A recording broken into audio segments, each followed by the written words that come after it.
اعوذ باللہ من الشیطان الرجیم، بسم اللہ الرحمن الرحیم۔ وینس ایچ ڈی کی سحری نشریات کے ساتھ میں ہوں ساجد حسین۔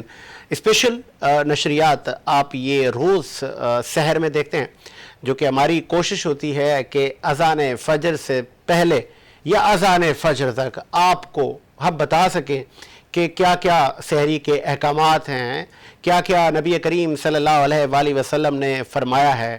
اور طاق راتوں میں چونکہ ہم داخل ہو چکے ہیں، آج 27ویں شب ہے، تو طاق راتوں کا سلسلہ کب سے شروع ہوتا ہے، کون کون سی طاق راتیں ہیں، ہم اس پہ بھی بات کریں گے۔ پھر تیسرے عشرے کی کیا فضیلت ہے، اس پر بھی ہم بات کریں گے۔ دین اسلام میں صحابہ رسول اللہ صلی اللہ علیہ وآلہ وسلم سے لے کے اہل بیت تک کتنوں نے کتنی قربانیاں دیں، یہ دین ہم تک اتنی آسانی سے نہیں پہنچا۔ تمام چیزوں پر بات کریں گے۔ میں تعارف کرواتا چلوں، اسٹوڈیو میرے ساتھ موجود ہیں علامہ اشرف علی منتظری۔ بہت شکریہ سر، علامہ صاحب آپ نے ٹائم دیا۔ ان کے ساتھ معروف ثنا خواں بھی ہمارے ساتھ موجود ہیں۔ میں چاہوں گا کہ پہلے ہم نعت رسول مقبول صلی اللہ علیہ وسلم شامل کریں، پھر ہم سلسلے کو آگے بڑھاتے ہیں۔ بسم اللہ سر، مائک آپ کے سامنے ہے۔ مناؤ خوشیاں لوگوں، آئے مولا حیدر، مناؤ خوشیاں لوگوں، آئے مولا حیدر، علی علی حیدر، حق علی علی حیدر، علی علی حیدر، حق علی علی حیدر، علی علی حیدر، حق علی علی حیدر، علی علی حیدر، حق علی علی حیدر۔ شان جب دیکھی ہے ہم نے مولا حیدر کی، میرے مولا کی کیا شان ہے، شان جب دیکھی ہے ہم نے مولا حیدر کی، بات بدل دیتے ہیں یہ تو سب کے مقدر کی، بات بدل دیتے ہیں یہ تو سب کے مقدر کی، ان کی گدائی سے بنتے ہیں قمبر و ابو ذر۔ مناؤ خوشیاں لوگوں، آئے مولا حیدر، علی علی حیدر، حق علی علی حیدر، علی علی حیدر، حق علی علی حیدر۔ پائی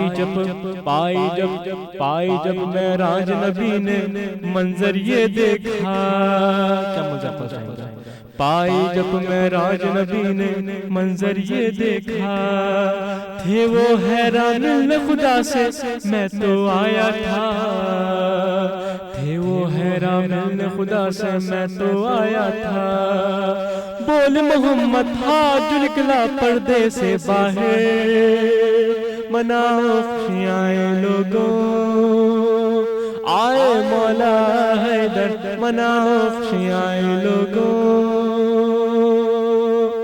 آئے مولا حیدر، دنیا کی دولت کی پرواہ، دنیا کی دولت کی پرواہ ہم کب کرتے ہیں، ارے معرفت اپنی بخش دے تجھ سے بس یہ کہتے ہیں، معرفت اپنی بخش دے تجھ سے بس یہ کہتے ہیں، نقش ہو یا حسنین ہو سب ہیں تیرے گدا گئے۔ مناؤ خوشیاں لوگوں، آئے مولا حیدر، مناؤ خوشیاں لوگوں، آئے مولا حیدر، علی علی حیدر، حق علی علی حیدر، علی علی حیدر، حق علی علی حیدر۔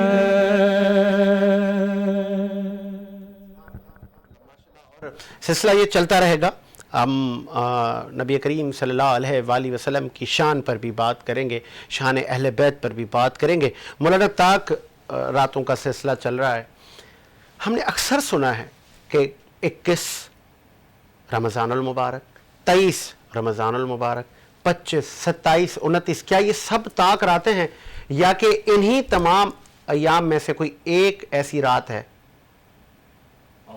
من الشیطان الرجیم، بسم اللہ الرحمن الرحیم، الحمدللہ رب العالمین، والصلاة والسلام علی محمد وآلہ الطیبین الطاہرین، اما بعد، بسم اللہ الرحمن الرحیم۔